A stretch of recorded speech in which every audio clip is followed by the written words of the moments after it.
exactement là. D'abord, c'est lui qui est notre chef numéro 1. C'est lui qui devrait organiser les choses. Il ne l'a pas fait. Malgré cela, c'est lui qui a organisé tout ce cabal ici. Parce qu'il y a tout un mystère qui est caché là. C'est ce que je suis en train de vous dire, le mystère des 3 voix. Vous ne sentez pas que tous les électeurs UDPS que nous sommes, donc les députés provinciaux, s'accrochent sur les 3 voix. Moi j'avais voté. Et tout le monde pointe le doigt qu'ils avaient voté Sendamwana. Je vous dis, le mystère, ça s'appelle Sendamwana. Alors allez-y comprendre pourquoi j'ai dit ça. Sendamwana, c'est qui exactement? Sendamwana, c'est le candidat qu'on a brandi au numéro 1 sur la liste de l'UDPS.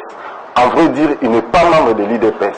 Il y a eu beaucoup de choses qui s'est passé pour qu'il se retrouve sur la liste UDPS. C'est comme ça qu'il y a eu malaise. Les choses se sont passées pour mieux comprendre à quel niveau? Au niveau du secrétaire général, du président de l'UDPS, ou bien à quel niveau exactement? Tout est commencé à partir de lui. Et ça a percuté au niveau du député qui devrait voter. Parce que les choses n'ont pas été clarifiées dès le départ à partir de lui. Non seulement même au niveau du vote, même pour aligner cette personne-là sur la liste de l'UDPS. Tout était parti de là. Mais lui, Sendamwana n'est pas de l'UDPS. Comment ça s'est passé qu'il se retrouve sur la liste de l'UDPS? Comment ça s'est passé exactement? Voilà, c'est la question que vous devrez poser maintenant à Jean-Marc Kabound. Sendamwana n'est pas de l'UDPS. Parce que moi je sais. Moi j'ai fait 28 ans à l'UDPS. Moi je suis à l'UDPS devant tout le monde. Même les Kabouya, même tout le monde qui sont en train de mettre de bruit sur la place publique là. Même les Peter qui se fait comme s'ils sont des innocents dans cette affaire là. Interrogez Maître Peter. Interrogez Augustin Kabouya. Interrogez le secrétaire général Kabound qui est maintenant actuellement le président AI. De vous dire comment Sendamwana se retrouve sur cette liste là. Il va vous dire. Alors tout à l'heure vous avez dit que vous vous sentez comme des brebis égarées. Ça signifie quoi exactement? Oui, ça signifie que depuis qu'on a été élu, on n'a jamais tenu de réunion. Pour qu'on puisse avoir cette réunion à la veille de cette élection-là, c'est moi qui avais demandé à Jacqueline Chaban, s'il peut vous témoigner, c'est moi, Géry Dikala, qui avait demandé qu'on puisse tenir cette réunion-là parce qu'il y avait des malaises.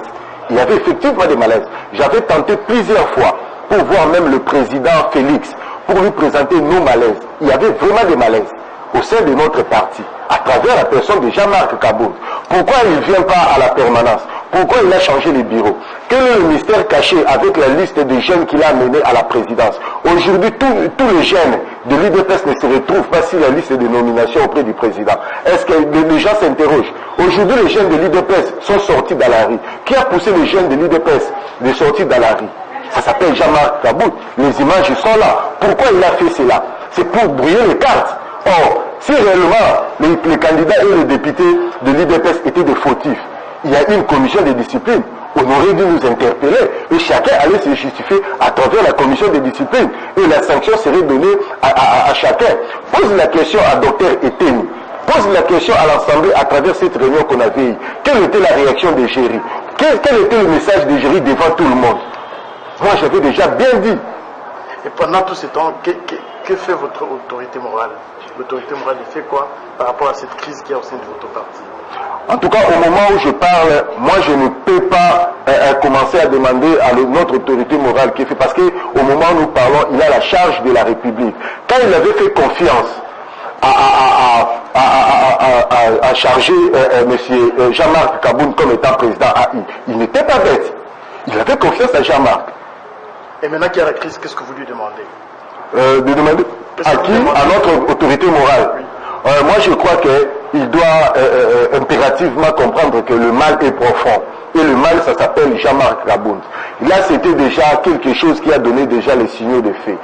Même au moment où nous parlons, s'il continue toujours et il ne veut pas croire ce que moi je dis comme vérité, il aura des problèmes même avec ce partenaire à travers le comportement de l'UDPS. Aujourd'hui, vous avez vu ce qui s'est passé dans la rue. Ce qui s'est passé dans la rue, c'est injustifiable. C'est injustifiable.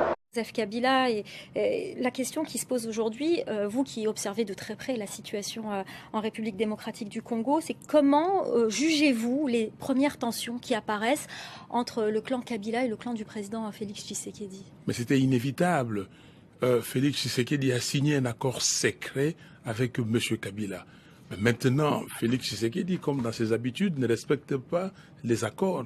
L'accord Lamouka qu'il a signé, il a rejeté. Aujourd'hui, il veut rejeter cet accord et certains pays occidentaux lui demandent de prendre ses distances par rapport à M. Kabila, mais ils oublient que c'est M. Kabila qui l'a placé dans cette position-là.